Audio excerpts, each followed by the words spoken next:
the Jay-Z's of the world don't have a bunch of lunatics around them. No, but he does.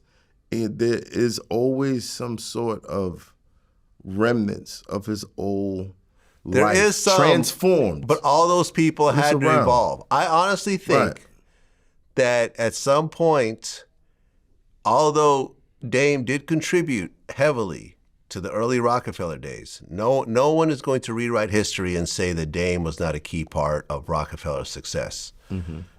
Dame fought hard for, to let people recognize Jay-Z's talent when people were overlooking him. Right. He would be the one that would be yelling and screaming. The believer. He was an early believer. Right. And he was right. He was an early believer in Kanye. He was an early believer in Cam'ron when Cam'ron was sort of in limbo and so forth. And when he brought him over to Roc-A-Fella, Cam'ron is, I don't know if Cam'ron would be where he is today if it wasn't for Dame believing in him way back when. Right. And getting that Roc-A-Fella look. A lot of really dope rappers out there who I have respected, like the Mike Geronimos and so forth, who are, were not given those chances after their initial run, didn't get to progress in their career as well as they should have. Right. And I think Mike Geronimo's dope. People like Bad Seed, I thought was dope. They just weren't given the chances and they didn't have someone like a Dame believing in them and pushing them hard. Right. I get that. But after a while, I think Jay saw Dame as a liability. He's slapping Steve Stout. He's yelling at everyone. You know what I'm saying? He's creating more problems than solutions. And ultimately, I think Jay had to move on and leave certain people behind. I don't think That's what I think. I hear what you're saying. But you got to remember, these guys were like this. So when Dame is slapping Steve Stout, Jay is stabbing on. You know what I'm saying? Like, that's a good point. Like, bro, let's not forget that these were like brothers. That's a good point. You feel what I'm saying? I'm not doubting that. I do believe it's a good point. I do believe that at some point there's a divide and conquer type thing going on, and for some reason I don't understand. I think Biggs and Jay was able to get past it, and Dame and Jay wasn't. Yeah, listen, Biggs and Jay are still in a good space. Last I checked. So now, I know Biggs. I've interviewed him multiple times. Biggs has a different personality though. Biggs has always Biggs been on Twitter. He's a fucking guru. Yeah, he is a fucking guru on Twitter, bro. Well, but in terms of positivity, no, but just life lessons and like these mini quotes. Just like, I'm gonna take that with me through life. It's amazing. I don't know I don't know if that's him. If it's him, then, bruh, all this time, write a book, something. But I think the thing with Biggs is that I think that Biggs was clearly aware of where he was in the grand scheme of it. You know what I'm saying? I think that he understood that I think he was funded the whole thing initially, doing whatever he was doing. I think they all did. Yeah, but I heard that Biggs was sort of like the big dog in the streets out of those three. That's what I heard. That's what I heard. And I think Biggs realized how privileged of a position he was in, considering that he wasn't the rapper and, he wasn't like the big personality that Dame was. You know what I'm saying? He's more quiet and low-key. And I think that he played his position and was always humble. And I've had multiple interviews with him as well as conversations with him. Right. That's just him in terms of his personality. Some people will say, look, like a Tony Yayo, right? Tony Yayo was clearly aware of his position in the grand scheme of things when it comes to G-Unit. Right. At no point is Tony going to say, I'm a better rapper than 50. At no point will Yayo say anything negative about 50.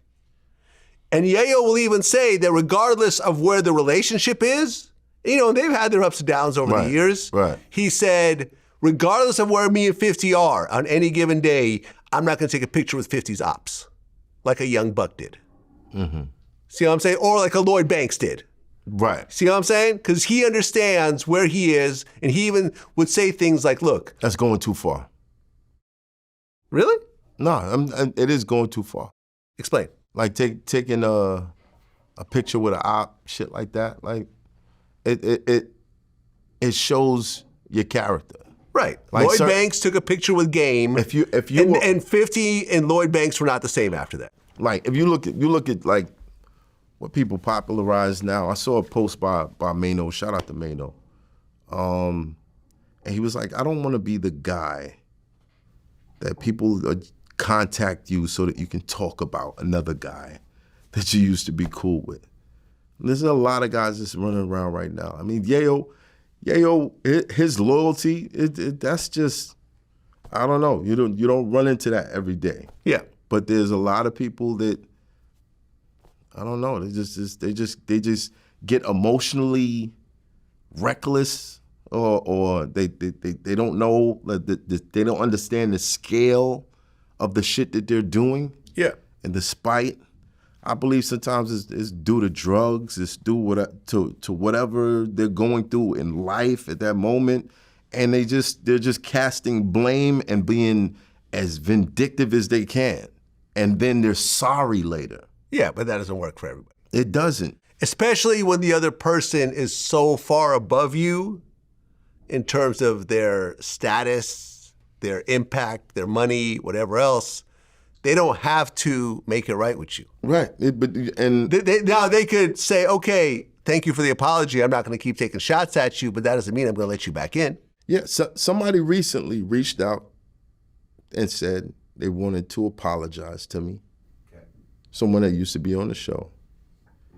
And I was like, and I guess got back to them, and they're back online talking shit again. This is what I'm saying. Right. Like it's an unstable behavior. Like yeah, it's just exactly.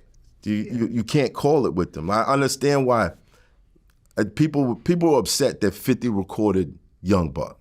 Yeah. But what it was like, yo, y'all don't see this shit as like unstable. Like this nigga's unpredictable. Right.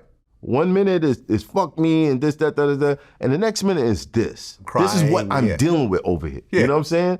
And I don't agree with recording conversations and shit like that, but sometimes it's like, yo, it's easy to believe it's me because I'm the rich one. For some reason, y'all just want to believe we all fucked up. If he made it, he's rich, yeah, he's probably fucked up. He's jerking niggas, he's doing this, he's doing that. Sometimes it's not that. Sometimes the people around you feel obligated to something that they don't deserve, and they're abusing your kindness.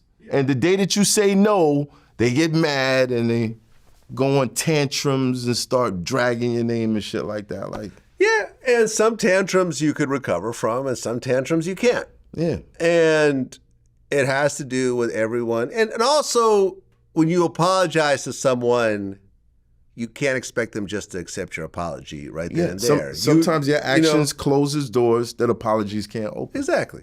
Exactly. And sometimes, at some later point, the person might accept your apology and whatever else. But a lot of times, look, and Yayo would even say, like, he learned early on that success is not handed out to everyone evenly. There's only one Eminem. There's only one 50 Cent. There's only one Dr. Dre. Everyone around them didn't get to share in that same in that same level. Right. There's only one of them. Right.